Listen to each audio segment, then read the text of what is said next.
Sekarang kalian masuk ke e-learning, ada biologi 12 MIPA 4, sudah ter-enroll kaliannya. Cek kehadiran di situ, silahkan. Isi dulu di sini, cek kehadiran. Kemudian aku tadi masukin materi pertumbuhan dan perkembangan. Kan kalau bukunya kalian belum ambil nih, kemungkinan besar. Mungkin sudah ada yang ambil 1-2 tapi belum terlalu banyak. Sementara bukunya belum ada, kalian nanti bisa langsung ambil dari yang aku lampirkan pada laman kelas biologi 12 MIPA 4 di e-learning ya. Sekarang cek dulu kehadirannya. Udah ada semuanya mestinya. Oke. Kaila belum, Naya belum, Darin, Adis, Raditya Seta belum, Ariza, Farhan Muhammad, Dama juga belum. Yuk, diisi dulu. Yang lainnya thank you, udah. Dewa, oke.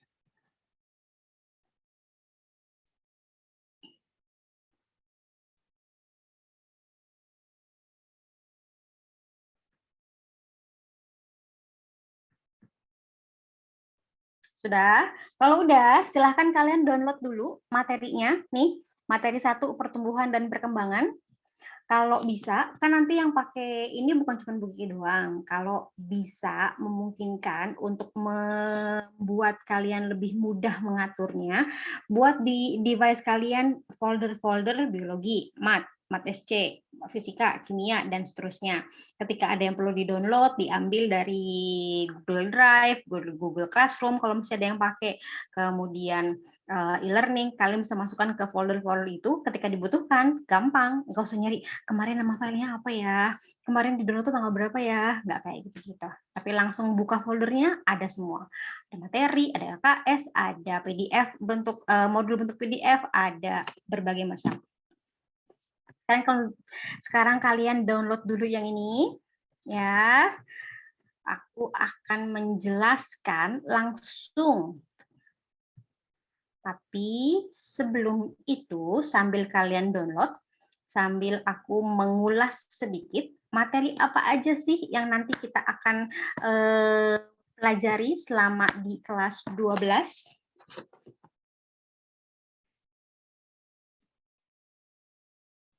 Oke. Biologi 12 MIPA semester 1. Nah, kita ada beberapa materi. Sebenarnya kalau mau dibanding 10, kelas 11, kelas 12, materi kelas 12 itu yang paling sedikit KD-nya. Karena nggak terlalu sebanyak kelas 11, nggak terlalu sebanyak kelas 10. Jadi yang pertama itu kita akan ketemu sama KD pertama namanya pertumbuhan dan perkembangan. Ini yang nanti hari ini kita belajar ya. Pertumbuhan dan perkembangan.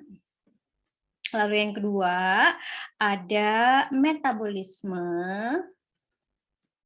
Lalu yang ketiga ada substansi genetik atau materi genetika.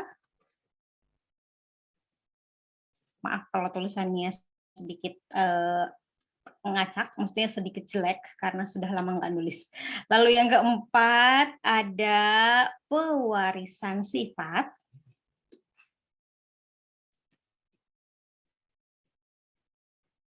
Pewarisan sifat. Nah, pewarisan sifat, kalau misalkan nanti kalian lihat di buku, kalau udah ambil buku, ini dia terbagi jadi 3. Padahal sebenarnya satu bagian umum, cuman dia babnya dipisah-pisah ya. Ada pembelahan sel, kemudian ada persilangan, sama ada hereditas. Lalu ada yang kelima, mutasi evolusi. Dan yang terakhir ada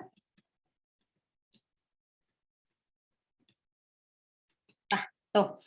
Hanya 6. Biasanya kita ada 10 sampai 11. Ini di kelas 12 hanya ada 6 pokok bahasan besar atau ada 6 bagian yang mesti kita pelajari. Dan ingat kembali ketika kemarin hari Selasa kalian diberikan gambaran umum kegiatan akademik sama Pak Dede, Pak Dede menyebutkan bahwa nanti semua materinya akan ditarik ke semester 1 karena di semester 2 itu fokusnya adalah untuk persiapan ujian dan untuk UTBK persiapan dan untuk ujian-ujian praktek. Nah, kalau lihat dari materinya kayak gini, harapannya sih aku bisa narik 6-6-nya semua sampai Desember. Tapi sekalipun nggak bisa ditarik semuanya karena mungkin kurang waktu atau padat atau apa, aku akan sedikit memaksakan sampai 5 paling nggak sampai 5 bagian ini itu ada di Desember selesai sampai semester 1. Sisanya cuma tinggal 1. Bioteknologi nggak terlalu susah. Itu palingan di minggu-minggu awal Januari ketika kita masuk, sebelum kalian hektik dengan berbagai macam urusan persiapan segala macam, pendataan untuk SNMPTN, pendataan untuk yang mau ambil jurusan segala macam, untuk TS, untuk pokoknya macam-macam. Nah, di seminggu-minggu pertama bisa disisipkan 2 kali pertemuan untuk ini, bioteknologi. Tapi pun itu sebenarnya agak-agak riskan. Karena apa? Udah mulai masuk kelas pendalaman, udah persiapan ujian sekolah, persiapan apa? Aduh, itu bakalan riweuh kalau misalkan materinya nggak selesai. Jadi harapannya sih sebenarnya materinya benar-benar bisa selesai di Desember ya. Jadi mungkin nanti tenang aja, aduh kalian jangan mikir, aduh bakalan susah dong ya kalau cepet banget. Enggak, akan tetap dibekali, nanti akan ada banyak modul, akan ada banyak materi-materi, akan ada banyak apa yang aku lampir-lampirkan untuk persiapan, oh besok materinya ini, oh besok materinya itu. Kalian sudah tahu nanti Bu Kiki mau ngajar apa. Ya. Penilaian seperti biasa, aku ambil nilai itu ada penilaian harian yang terdiri dari ulangan harian, kemudian ada tugas, tugas itu baik tugas individu maupun tugas kelompok, kemudian ada dari keaktifan pada saat diskusi, ketika lagi presentasi bisa jawab pertanyaan, ketika lagi ada teman yang presentasi kalian aktif bertanya, kemudian ketika Bu Kiki ngajar kalian aktif bertanya pula, itu akan jadi poin yang Bu Kiki masukkan ke dalam poin diskusi. Dan itu akan dikonversi menjadi nilai, ya, masuk juga ke dalam penilaian harian. Sama yang terakhir ada seperti biasa, ada PTS, ada PAS, sama terakhir ada ujian sekolah. Kalian udah nggak ada lagi PAT, penilaian akhir tahun, adanya ujian sekolah. Karena kan udah nggak kenaikan kelas ke kelas 12, 13, nanti naik kelasnya ke perguruan tinggi. Ya, demikian pengantarnya, nggak usah lama-lama, langsung belum ada buku kan? Belum? Silakan di-download materinya, itu yang akan Bu Kiki pakai untuk menjelaskan. Sambil kalian download, sambil Bu Kiki buka dulu ini. Download dulu ya, lalu kalian buka di device kalian masing-masing ya. Jadi nanti nggak nunggu, Bu belum kelar nulis, tapi udah langsung kalian coret-coret di file yang kalian punya. Kan bisa. Kalaupun nggak bisa, tinggal kasih tanda, dikasih bookmarks atau dikasih notes gitu, nyatetnya di buku nggak apa-apa. Kabari kalau semuanya sudah berhasil mengambil atau mengunduh filenya, supaya Bu Kiki bisa langsung mulai, jangan lama-lama.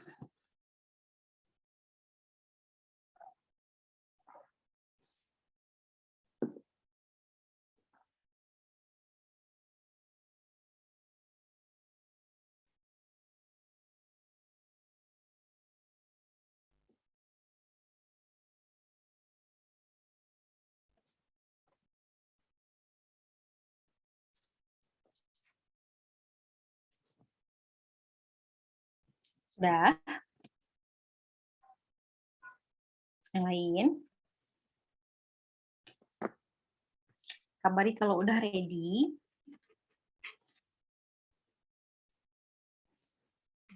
Agak gerah panas.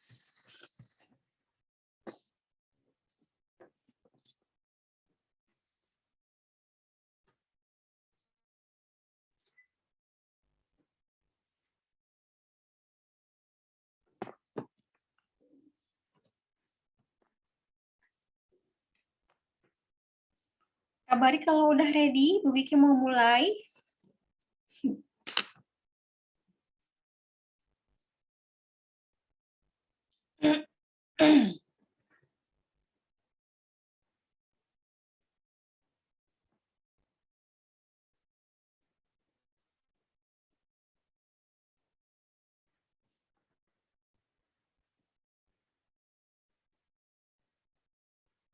Sudah, Bu.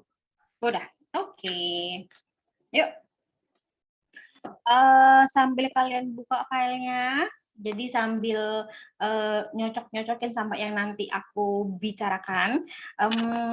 Pesannya sebelum aku mulai materi segala macam sebenarnya satu, event ini direkam, ada recordnya nanti di sekretaris atau di dokumentasi kelas, tetap pada saat mungkin Bu Kiki atau guru lain menjelaskan, fokusnya adalah pada apa yang sedang dibicarakan. Jadi nggak yang nanti siang mau makan apa ya, atau mau go food apa ya, atau aduh gue belum ini buat bimbel, itu nanti. Supaya apa? Supaya pemahamannya jadi lebih mudah, karena yang mau dikejar itu banyak. Jadi ketika mau larinya cepat, maka modalnya pun harus kuat. Dalam arti kalau kalian mau lari mesti makan dulu, mesti tidur cukup dulu, mesti nyiapin energi. Nah, ini bekalnya melalui pertemuan-pertemuan yang dilakukan di setiap kelas, di setiap mapel. Ya. Yang pertama, kita akan ketemu sama bab pertumbuhan dan perkembangan pada tumbuhan. Fokusnya adalah pada tumbuhan. Sedikit mengulang, kalau kita bandingkan antara pelajaran biologi kelas 10, kelas 11 maupun kelas 12, sebenarnya perbedaannya itu bisa kelihatan banget, bisa terbedain banget antara 10, 11, dan 12. Apa perbedaannya? Kalau kelas 10, kalian belajar di biologi itu adalah kita kenalan. Ada apa aja sih selain manusia di bumi ini? Oh, ternyata ada jamur, berbagai macam jenis jamur. Dikenallah nama-namanya, Zyomycota, Basidiomycota, Ascomycota, sama Deuteromycota. Kemudian selain jamur ada apa lagi? Ada pelantai, ada animalia, ada bakteri, ada protista, ada komponen abiotik dan interaksinya. Kelas 10 itu benar-benar introduction, perkenalan.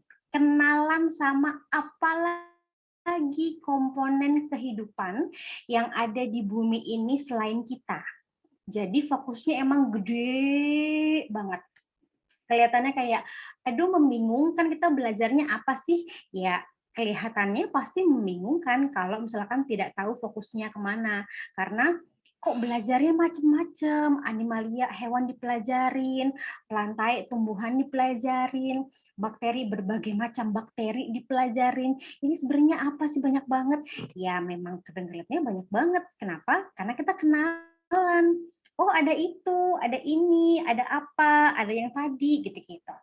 Kelas 11 mulai mengerucut, mulai terfokus. Fokusnya adalah pada diri manusia sendiri. Bahkan hewan-hewan mamalia lainnya nggak dipelajarin. Hanya manusia aja, beserta dengan apa yang terjadi di dalamnya. Prosesnya, sistem respirasi, sistem sirkulasi, sistem koordinasi, sistem pencernaan, sistem ekskresi, sistem gerak, semua yang terjadi dalam tubuh kita di kelas 11. Fokusnya adalah, kok bisa ya kalau belum makan 6 jam, terus perutnya bunyi. Atau kok bisa ya kalau misalkan lagi mau dapat kemarin, terus kok berasanya kayak agak-agak mules, agak-agak pusing. Nah itu benar-benar fokusnya adalah pada human body atau tubuh manusia. Kelas 12 makin mengerucut lagi. Kalau yang kemarin kita 1 tahun terakhir belajar mengenai fungsi-fungsi dari setiap sistem, Kalau yang sekarang udah bukan dalam tahapan jaringan atau tahapan organ lagi, tapi udah tahapan seluler, udah tahapan biologi molekuler, biologi seluler. Kalau sebelumnya kita belajar sistem respirasi. Yang dipelajari apa? Yang dipelajari udara masuk dari rongga hidung, faring, laring, trakea, bronkus, bronkiolus, alveolus, dibawa sampai sel, jadi ditukar. Udah, gitu doang. Di sini nanti ada ketemu lagi respirasi, tapi respirasi seluler di dalam metabolisme. Udah bukan tahapan paru-paru, udah bukan tahapan trakea, diapain tukerannya, bukan. Tapi ketika dia masuk ke dalam sel oksigennya. Kemudian diapain oksigennya? Oh iya, dulu pernah belajar waktu kelas 11 semester 1. Ada organel yang fungsinya untuk respirasi. Ada yang masih ingat? Organel apa yang untuk respirasi? Mitokondria. Mitokondria, benar sekali. Sekarang nanti nih, beberapa minggu ke depan kita belajar. Mitokondria ngapain di respirasi? Oh, ternyata dia mesti ngubah C6H12O6, glukosa. Jadi apa? Jadi asam pirufat. Prosesnya gimana? Di mananya mitokondria? Di sebelah mananya organel-organel? Itu yang kita pelajarin. Udah tahapan benar-benar bukan selnya doang, tapi komponen-komponen yang ada di dalam sel. Kok bisa dari glukosa jadi ATP? Gimana ceritanya? Orang glukosa C6H12O6. ATP atau energi adenosin trifosfat. Bahkan nggak ada fosfatnya ketika di glukosa. How come? Kok bisa? Nah, prosesnya di kelas 12. Kemudian dulu SMP pernah belajar fotosintesis. Cahaya diubah sama klorofil jadi makanan. Gimana ceritanya? Dipelajarinnya di sini. Jadi fokus untuk kelas 12 sebenarnya nggak jauh-jauh, nak. Bukan ke manusianya, bukan ke lingkungannya, bukan ke interaksi antara manusia sama lingkungannya, tapi pada selnya, biologi selulernya, biologi molekulernya. Nanti kita belajar, kok bisa ya dulu waktu SMP belajar A besar, A besar, disilang A besar, A kecil, kok jadinya malah 4, padahal hasilnya 2, kayak gitu-gitu. Ya. Secara mikro, secara seluler, dalam tingkatan yang lebih kecil lagi, gimana proses terjadinya. Kalau kalian tanya aku, kalian tanya Bu Kiki, Bu, antara materi kelas 10, 11, 12, mana yang paling menyenangkan? Kalau buat aku, semua menyenangkan, karena aku cinta biologi. Tapi kalau harus memilih di antara ketiganya, yang paling enak untuk diperdalam, yang paling benar-benar, gue suka banget nih belajarin ini. Kalau buat aku ada di kelas 11 sama 12. Kenapa? Karena itu fokusnya adalah satu, oh tubuh manusia begini ternyata, sistemnya begitu ternyata. Kemudian kelas 12, walah, ternyata untuk napas kayak gitu, energinya sampai ada, itu prosesnya panjang banget. And it's fun, dia menyenangkan sekali. Jadi kalau kalian udah mulai, aduh gak bisa nih, susah nih, jangan pikirin susahnya, tapi pikirin betapa wonderfulnya kita tahu, ternyata begitu ya, ternyata begini ya, gitu-gitu. Ya, insya Allah tidak susah, tidak menyenangkan. Aku berusaha ringan mungkin kasihnya, tapi sesuai dengan apa yang harus kalian dapat. Kita awali dari KD pertama, pertumbuhan dan perkembangan. Ini KD pertama di dalam kelas 12 biologi yang masih ada kaitannya sama tumbuhan. Nanti ketemu lagi di bab 2 fotosintesis, tapi udah. Setelah itu fokusnya adalah pada biologi seluler dan biologi molekuler. Kita lihat dulu dari yang pengertian basicnya. Nah, kalau misalkan aku kasih gambar ini, kalian bisa lihat. Kalau misalkan kalian pakai 2 device, Bu, saya bukanya pakai tab ya, atau pakai tablet ya, boleh, silahkan. Saya mau buka file pakai handphone, silahkan. Terus kalian buka. Itu gambar apa ya? Adakah yang bisa menyebutkan what are those? Apa itu?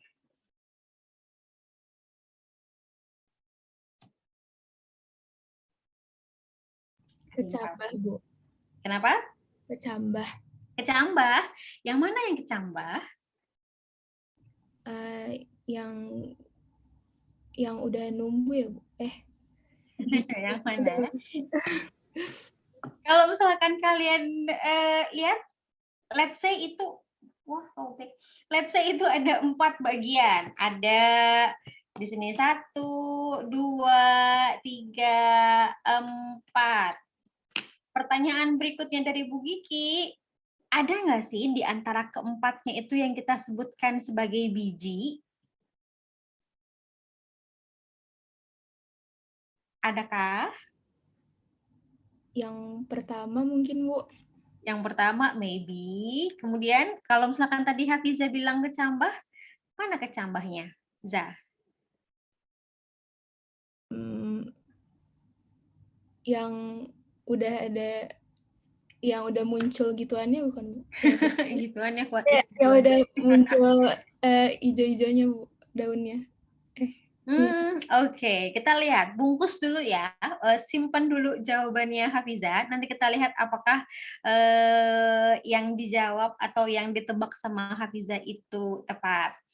BTW, isi MIPA 4 bukan cuman Hafiz, Sekar, sama Hafiza. So, Bu Kiki berharap suaranya yang lain pun bisa terdengar nanti. Kalaupun bukan sekarang, nanti pun terdengar ya. Kalau misalkan balik lagi Hafiza, Sekar, Hafiz, akhirnya ntar hari ini poin tambahan cuma untuk 3 orang itu doang. Nggak apa-apa sih kalau misalkan kaliannya maunya begitu. Oke, lanjut. Pertumbuhan dan perkembangan. Kita lihat dulu dari awal banget.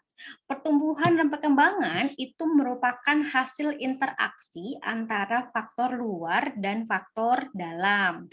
Ini berlaku untuk semuanya, bukan cuma untuk tumbuhan aja. Faktor dalam ada 2, gen, hormon. Kalau gen sama hormon itu dia udah bawa sifat, maksudnya gini, ketika ada tumbuhan tertentu, dia masih dalam bentuk biji. Kemudian di dalamnya ada gen bunga warna kuning. Mau kalian kasih pupuk warna apapun, kalau gennya itu udah tertera, maka gak akan tiba-tiba kemudian jadi warna hitam. Mungkin akan terpengaruh sama faktor luar. Warna kuningnya mungkin jadi kayak agak-agak kuning pudar, atau kuning-kuning agak-agak keorenan, atau mungkin kuning agak ada bercak-bercaknya. Tapi base-nya tetap adalah warna kuning, karena itu yang dibawa sama gennya. Ya, faktor luar itu meliputi semua faktor yang asalnya dari lingkungan. Apapun itu, cahaya, air, nutrisi, pH, kelembaban, kemudian kadar air, kemudian oksigen, CO2, mineral yang ada di tanah yang bisa diambil sama si akar tumbuhannya. Selama dia sumbernya adalah dari luar tubuh tumbuhan, maka disebutnya sebagai faktor luar. Calon individu baru pada tumbuhan disebutnya sebagai biji. Biji itu punya komponen-komponen, ada plumula, ada hipokotil, ada epikotil, radikula, dan kotiledon. Itu bagiannya apa aja? Tenang, nanti ada keterangan-keterangannya. Kemudian lihat ada 2 gambar. Buki kasih nomor, ini 1, ini 2.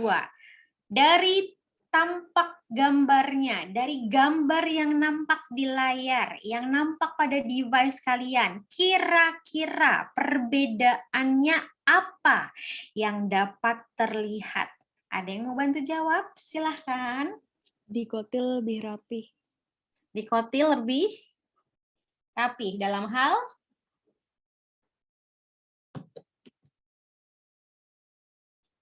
Isinya. Isinya, oke. Kalau yang lain ada yang bisa menambahkan? Kalau biru-birunya, Bu. Ini, kalau monokotil gini, kenapa, Fis?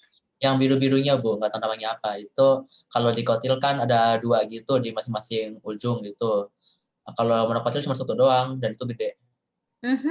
Oke. Next, tambahin. Masih ada apa lagi yang bisa dieksplor dari gambarnya? Tadi kerapihannya, oke. Warna biru-birunya beda, oke. Ada yang lain? Kalau di kotil itu adanya hipokotil, kalau adanya radikula. Iya, adanya radikal atau radikula. Oke, ada lagi yang lain? Satu lagi sebelum Bu Kiki lanjut. Yang dikotil lebih simetris, Bu, tapi yang monokotil berantakan sedikit. Oke, bolehlah. Yang dikotil lebih simetris, yang monokotil lebih berantakan posisinya. Nah, kan selama ini kalian tahu nih, tumbuhan spermatofita ada angiospermae sama gymnospermae. Duh, Bu, itu apa pula? Mungkin ada yang bilang kayak gitu, tapi ada yang, oh iya, ingat. Dikotil monokotil tuh masuknya kemana? Gymnos or angios? Gimno ya, Bu? Gimno, Bu. Angios. Angios sama gymnos, mana yang terbuka, mana yang tertutup? Angio buka, Bu. Gimno tutup. Kebalik, gymno yang buka, dia nggak punya dia biji tidak tertutup sama penutupnya. Kalau angios itu yang tertutup. Dikotil monokotil masuknya ke bagian angiospermae. Berarti kalau misalkan apa contoh tumbuhan dikotil? Gampang, tinggal pilih aja yang tumbuhan-tumbuhan dikotilnya. Mangga, belimbing, bunga mawar, tuh dia dikotil. Nah, kalau monokotil, padi, rumput-rumputan, tuh monokotil. Ya, kalau mau balik lagi jauh lebih belakang, perbedaan monokotil dikotil yang tulang daunnya gimana, lalu akarnya gimana, lalu yang punya kambium siapa, kayak gitu. Ya, tapi sekarang kita nggak belajarin yang itu. Sekarang kita mulai dari tumbuhan yang dikotil dulu. Tumbuhan dikotil, kenapa namanya dikotil? Kenapa beda sama monokotil? Lihat di awalnya, dikotil, monokotil. Dikotil itu artinya adalah tumbuhan yang embrionya punya 2 kotiledon. Dua. Monokotil itu tumbuhan yang embrionya hanya punya 1 kotiledon. Maka namanya monokotil.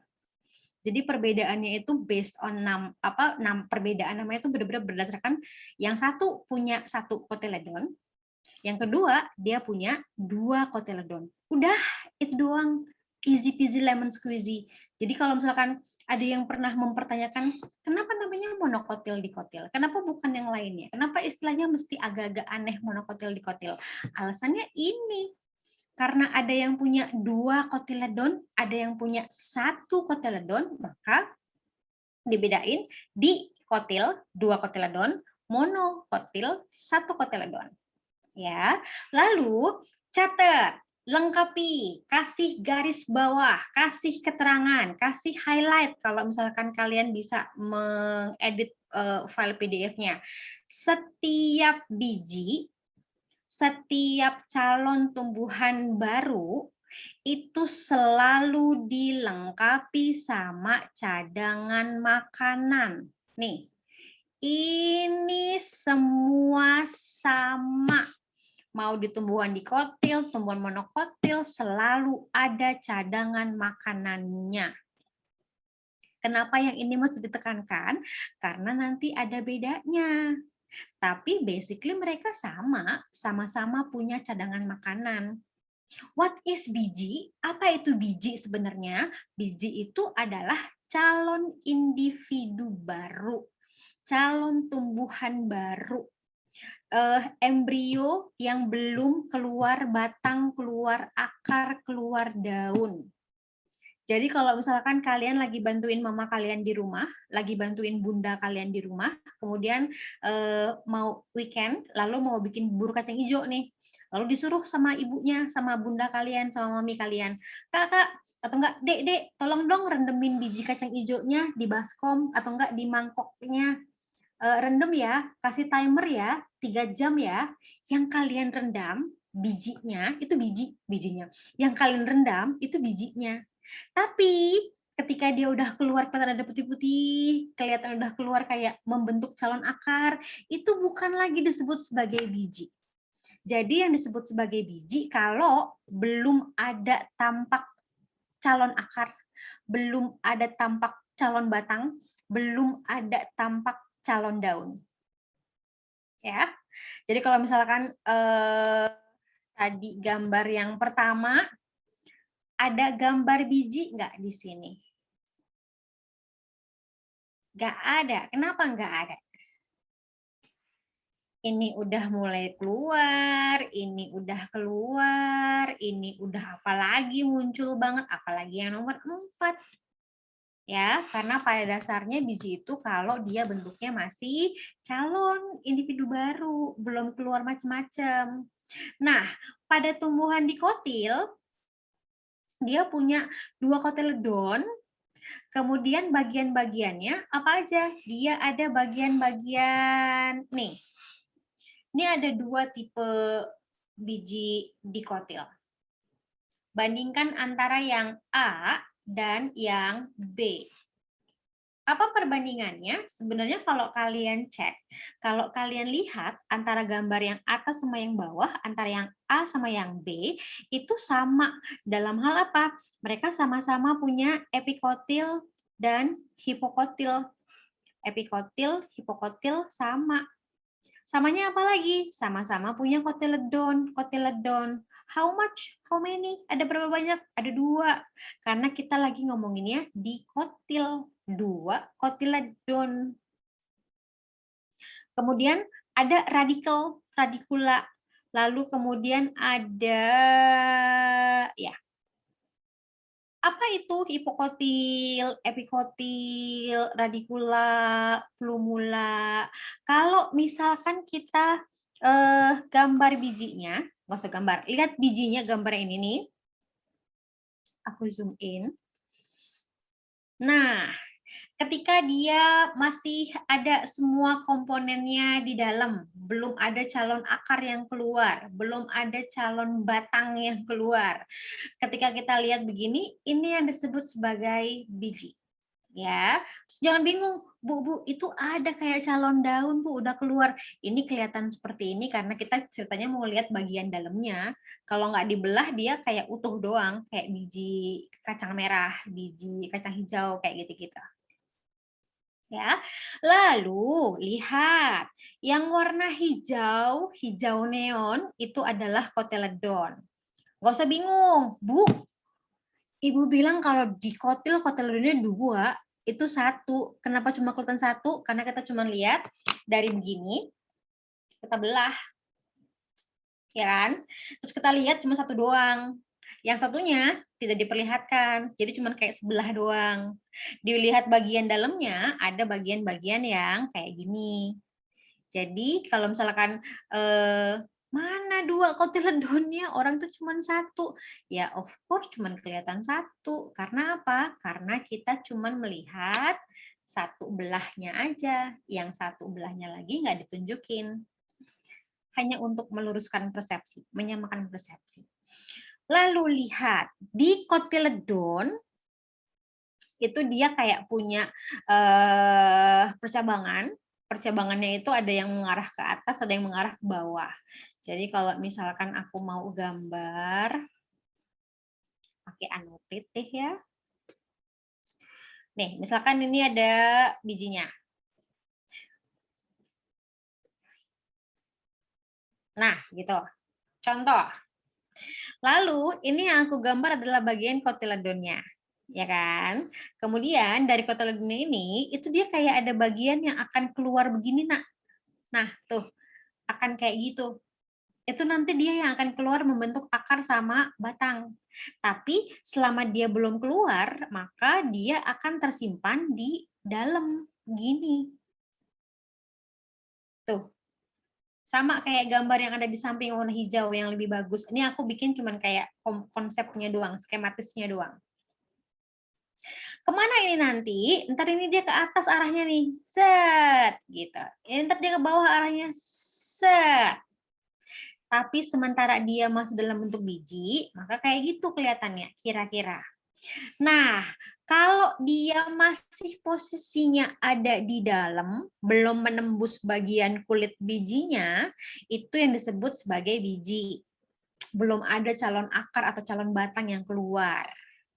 Tapi kan nggak mungkin cuma bentuknya biji doang kalau misalkan dia mau numbuh. Dia mesti mengeluarkan bagian yang akan jadi akar, mengeluarkan bagian yang akan jadi batang, jadi daun, kayak gitu kan. Maka aku pakai warna yang berbeda deh supaya kelihatan. Ini bentar, nah. Ini gitu. Nah, gitu. Ketika dia percabangannya arahnya ke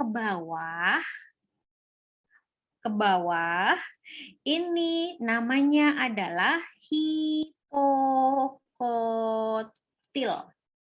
Hipo tuh artinya di bawah permukaan atau di bagian bawah. Ketika dia arahnya numbuhnya ke atas, maka ini namanya epikotil. Epi itu artinya lapisan atas. Epidermis. Epidermis kan kulit luar. Hipodermis, bawah kulit. Nah, ini berarti epikotil, dia perpanjangan atau pemanjangan dari kotiledon yang dia akan tumbuh ke arah atas. Kalau hipokotil, tumbuh ke arah bawah. Di bagian ujung hipokotil, nih, di bagian ujungnya, aku kasih warna merah ini namanya adalah radikula. Radikula akan tumbuh jadi akar. Dia calon akar. Lalu kalau di bagian atas dari epikotil, ini namanya adalah plumula. Semua berasal dari bagian yang sama. Semua berasal dari kotiledon. Cuma nanti dia ada yang numbuh ke atas, ada yang numbuh ke bawah. Kenapa? Karena dia numbuh ke atas untuk bikin batang daun, numbuh ke bawah dia untuk bikin akar. Gitu. Ya. Ini aku tutup dulu. Ya.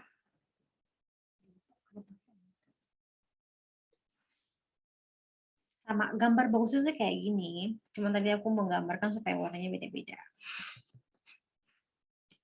Lalu lanjut, sekarang lihat, yuk. Tumbuhan dikotil ternyata ada 2 tipe biji. Tapi sebelum ke situ, lihat ke sini. Yang ini yang dinamakan sebagai biji.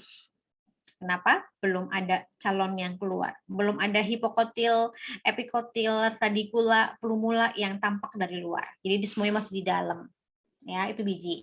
Kemudian ketika dia udah mulai keluar nih, ini baru yang disebut sebagai berkecambah.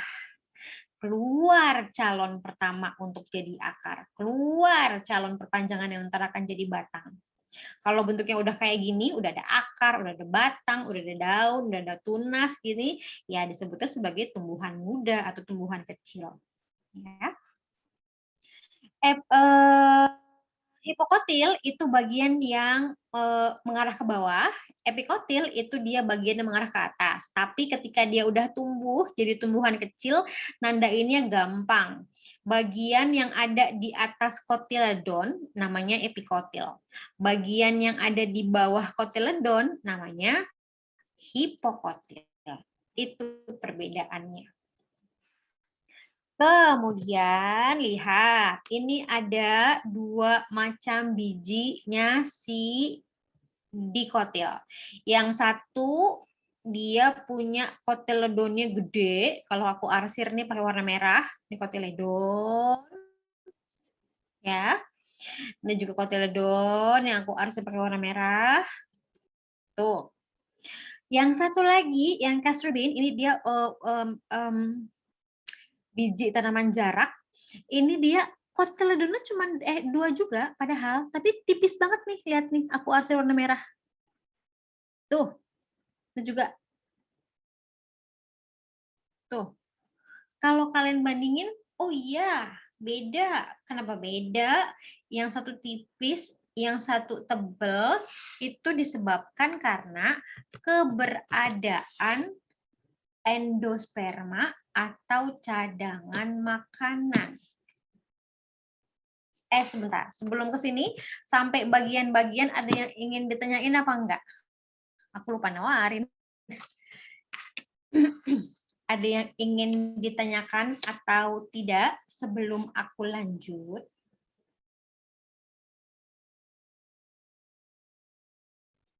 S20. Nggak ada? Oke, kalau nggak ada, kesini yuk.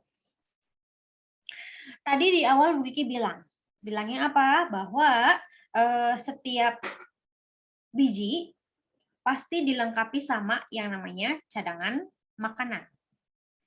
Cadangan makanan harus ada. Camkan atau ingat atau garis bawahi bahwa setiap biji selama dia belum berkecambah, mau apapun jenis bijinya, monokotil, dikotil, dia pasti bawa cadangan makanan. Kenapa? Kan kalau misalkan kalian ingat lagi, kok butuh cadangan makanan, Bu? Orang dia bisa fotosintesis, bisa bikin makanan sendiri, bisa berfotosintesis, bisa bikin makanan sendiri kalau dia udah ada daun. Daun yang ngambil energi matahari, energi cahaya dari matahari untuk diubah, untuk diproses menjadi makanan. Tapi selama belum muncul daunnya, apakah kemudian dia diem-diem aja? Nggak bisa. Dia mesti melakukan pembelahan sel. Supaya apa? Supaya ketika ini ada biji, kemudian dia udah punya modal epikotil, hipokotil, si epikotilnya ini bisa numbuh tambah tinggi keluar untuk munculin daun pertama kali. Hipokotilnya bisa muncul nambah untuk jadi akar. Nah, perpanjangan epikotil dan hipokotil itu butuh energi. Dia butuh energi buat apa? Buat pembelahan sel. Pembelahan sel buat apa? Buat penambahan jumlah sel. Makin banyak jumlah selnya, makin panjang ukuran si hipokotil sama epikotilnya. Tapi kemudian muncul satu kendala. Lah, kalau dia butuh energi, terus gimana? Kita nggak punya makanan. Orang daunnya belum ada, belum bisa bikin makanan. Maka setiap biji, selama dia belum bisa bikin daun, selama dia bentuknya masih biji, mau dari tumbuhan angiosperma apapun, itu harus dilengkapi dengan cadangan makanan. Buat apa cadangan makanannya? Cadangan makanannya sebagai sumber energi untuk pembelahan. Jadi dia bisa bikin, oke, belah lagi selnya, memanjang epikotilnya. Kalau udah memanjang, dia muncul dari biji, bisa numbuh jadi daun, numbuh jadi batang. Ada daun, ada klorofil, easy peasy lemon squeezy, fotosintesis. Maka di setiap biji harus ada cadangan makanan. Buat apa? Buat bekal. Bekal buat apa? Bekal buat dia diubah jadi energi untuk pembelahan sel. Kenapa sih Bu ribet-ribet? Kenapa nggak kayak anak orang aja? Lahir udah ada tangan, udah ada kaki, udah ada kepala. Beda, karena kita berada dalam kingdom yang berbeda. Animalia sama Plantae, tentu saja ada penyesuaian yang satu sama lain beda. Maka individu baru dari tumbuhan, biji, itu dia akan selalu dilengkapi sama cadangan makanan. Konsepnya dari situ. Ya. Tapi kemudian ada nih perbedaan. Lah, Bu, kalau sama-sama punya cadangan makanan, kenapa ada yang beda? Kotiledonnya tebal sama tipis. Di situ mulai ada perbedaan. Perbedaannya di mana? Cadangan makanan pada tumbuhan, pada biji, cadangan makanan pada biji itu dia posisinya bisa ngumpet, bisa kelihatan, bisa dia tersembunyi ke hide, bisa juga langsung tampak, langsung kelihatan. Perbedaannya apa? Perbedaannya adalah, wait, aku iris dulu. Kalau misalkan cadangan makanannya itu dia dikatakan mana nggak kelihatan ada cadangan makanan nih di gambar yang A. Coba mana lihat mana cadangan makanannya. Bentar aku iris dulu. Nah, lihat. Compare. Bandingkan antara yang A sama yang B. Nih, yang A. Adakah kalian melihat bagian yang berbeda dengan yang B? Apa yang beda antara yang A sama yang B?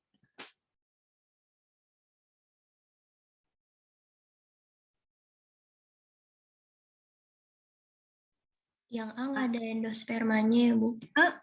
Betul sekali, Darin. Yang A nggak ada endospermanya. Endosperma artinya adalah cadangan makanan. Tapi balik ke konsep, bentar Bu. Tadi Bu Kiki bilang setiap biji harus ada cadangan makanannya. Benar. Kalau dia bagian endospermanya tidak terpisah, berarti pada bagian biji yang enggak punya bagian endosperma, dia tetap punya cadangan makanan. Tapi cadangan makanannya dititipkan. Dititipkannya ke siapa? Dititipin ke kotiledon. That's why yang A, kotiledonnya tebel, gede, gemuk. Aku arsir lagi pakai warna merah. Yang B, lihat kotiledonnya. Tipis nih, tipis banget, halus banget. Tuh. Aku bisa beda gini, tebel sama tipis. Kotiledon bijinya tebel, itu kemungkinannya 1. Apa kemungkinannya? Dia udah mencakup cadangan makanan. Jadi di bagian dalamnya si kotiledon itu ada proteinnya, ada tepungnya, ada lemaknya, ada vitamin sama mineralnya. Ngumpul jadi 1 dalam kotiledon. Makanya kotiledonnya jadi tebel, jadi gemuk, jadi kayak kelihatan lebih bulat dibanding yang B. Kalau yang B, ala kadarnya. Yang penting dia punya 2 kotiledon. Kenapa? Karena bagian cadangan makanannya terpisah. Terpisah dari si kotiledon. Nih, yang warna biru mudanya ini si endospermanya. Sebenarnya kalau mau dilihat, dua-duanya punya cadangan makanan. Dua-duanya punya kotiledon, tapi yang satu kotiledon bercampur dengan cadangan makanan, yang satunya lagi kotiledon terpisah dari cadangan makanan. Cadangan makanan yang terpisah itu dia punya istilah sebagai endosperma. Sampai sini diendapkan sambil nulis, sambil ngasih keterangan, sambil kalian coba, maksudnya ternyata begini. Kalau ada yang belum jelas, silakan tanya sebelum aku lanjut. Kita masih ada sekitar 10 menitan.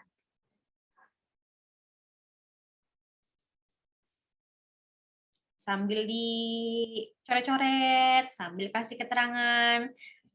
Yang kira-kira belum dong atau belum ngeh, boleh tanya sambil aku nunggu kalian nulis. Aku izin sambil minum ya.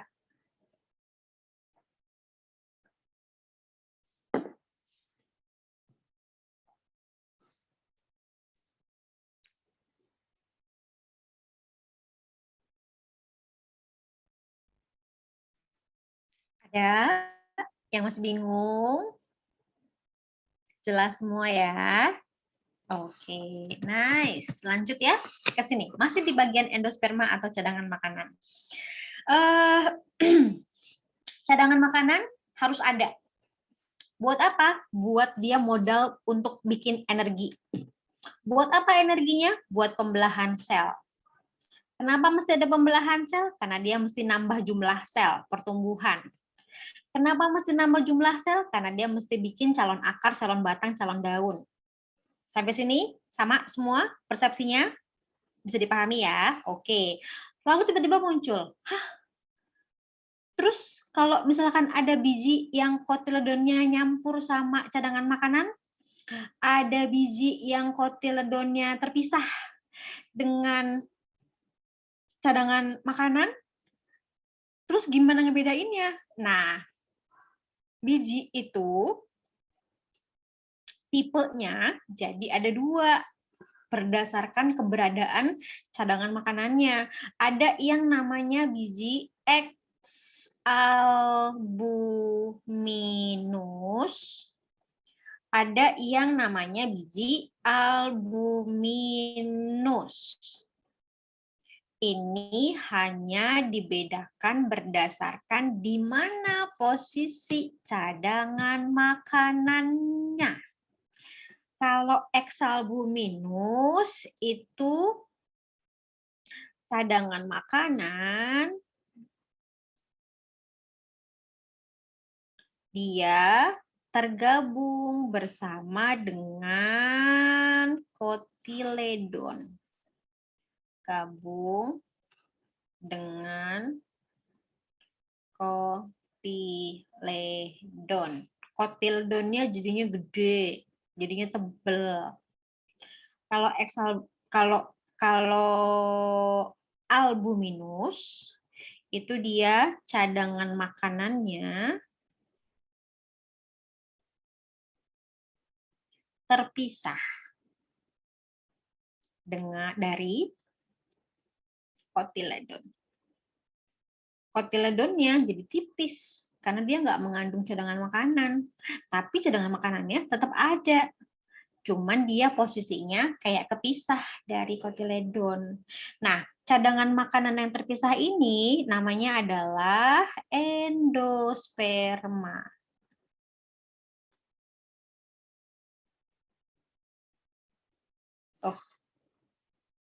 Jadi sebenarnya nggak usah bingung, endosperma itu adalah cadangan makanan. Terus kalau dia nggak punya endosperma, berarti nggak punya cadangan makanan? Enggak, salah. Punya cadangan makanan, tapi dia gabung cadangan makanannya sama kotiledon. Tipe bijinya, kalau cadangan makanan yang bergabung dengan kotiledon, namanya eksalbuminus.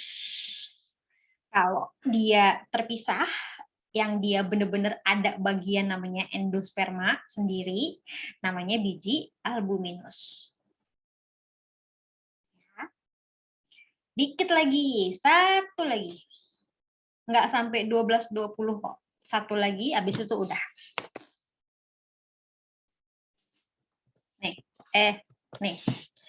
Tumbuhan monokotil pada prinsipnya sama dengan tumbuhan dikotil. Dia punya epikotil, hipokotil, radikula, plumula. Perbedaannya apa? Perbedaannya dia cuma punya 1 kotiledon. Kalau dikotil 2 kotiledonnya. Bagian-bagiannya kayak apa aja? Nih, ini udah slide terakhir, nak. Hari ini maksudnya. Ini bagian-bagiannya. Lihat yang warna hijau neon. Nih, hijau terang. Ini dia adalah kotiledon. Kotiledon pada beberapa tumbuhan monokotil disebutnya skutelum, sama. Ya. Ini kotiledon yang warna hijau neon. Kemudian lihat ketika dia bercabang ke atas jadi epikotil, dia bercabang ke bawah namanya hipokotil. Di ujungnya hipokotil ada radikula, di ujungnya epikotil ada plumula. Perbedaan lagi, dia pada bagian plumula dilengkapi sama penutup, selubung penutup namanya koleoptil. Di bagian paling bawah radikula ada selubung penutup namanya koleoriza. Nih. koleoriza, dan koleoptil. Jadi koleoriza dan koleoptil itu adalah selaput pembungkus ujung atas dan ujung bawah. Koleoptil untuk ujung atas, koleoriza untuk ujung bawah. Tapi kalau untuk bagian epikotil, hipokotil, radikula, plumula itu sama-sama dimiliki sama monokotil dan dikotil. Lalu ini lihat nih, yang bagian gedenya, yang warna abu-abu muda, ini adalah endosperma atau cadangan makanan. Berarti karena dia cadangan makanannya terpisah nih dari kotyledon, ini albuminus atau exalbuminus tipe bijinya. Albuminus. Albuminus, betul. Lalu ada selaput biji yang luar, testa, kulit biji. Lalu ada juga aleuron. What is aleuron? Aleuron adalah selaput yang kaya akan protein. Jadi dia proteinnya tinggi banget. Maka kalau misalkan kalian amati di cereal box, di kotak-kotak sereal, di kemasannya maksudnya, sekarang itu udah banyak banget merek sereal yang dibilangnya menggunakan gandum utuh, whole grain. Kenapa? Karena dia berarti ke bawah nih aleuronnya, nggak dikupas. Kalau aleuronnya ke bawah, berarti apa? Kandungan proteinnya akan tinggi. Jadi bukan cuma diambil bagian dalamnya cadangan makanannya, bukan. Tapi diambil secara dari luarnya juga, utuh. Namanya gandum utuh. Kalau misalkan kalian ngeh, ada tulisannya whole grain, kayak gitu. Supaya nutrisinya jadi lebih banyak. Karena ada bagian nutrisi-nutrisi yang terdapat pada lapisan kulit. Ya. Sampai situ dulu. Ini sama. Nah, nanti pertemuan berikutnya sekali lagi cuma tinggal perkecambahan sama faktor eksternal. Udah. 2 kali doang cukup. Sebentar Bu Kiki lihat jadwal. Kita ketemu lagi di hari apa ya? Kalau biologinya tuh mana jadwal? Ini. Di hari Rabu, Bu. Hari apa? Rabu. Rabu. Oh iya, benar. Oke, kita berarti Rabu depan, insya Allah materi KD satunya bisa selesai. Dan keterangan tambahannya selama kalian belum pegang buku, belum ambil buku karena sekolah masih menutup akses karena terkait kegiatan terkait PPKM yang diberlakukan di Jawa Bali, maka nanti sementara panduan materinya Bu Kiki kasih melalui e-learning ya.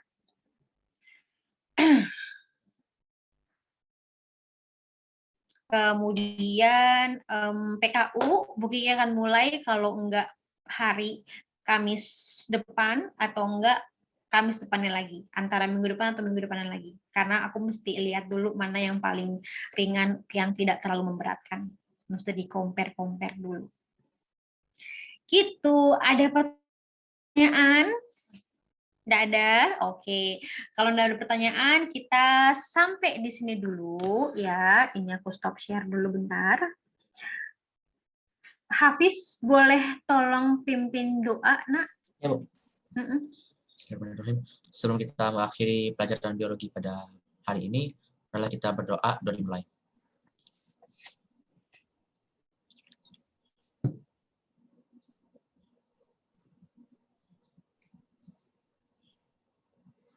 Doa diaminkan. Amin. Selamat istirahat. Jangan lupa nanti setelah sholat zuhur kalian cek isi daftar hadirnya ya, sholat zuhur setiap hari, pengisiannya Senin sampai Jumat, kemudian makan siang, kemudian kasih jeda sebentar sebelum kalian melanjutkan ke kegiatan belajar yang lainnya. Terima kasih banyak. Bu Kiki izin pamit. Wassalamualaikum warahmatullahi wabarakatuh. Terima kasih.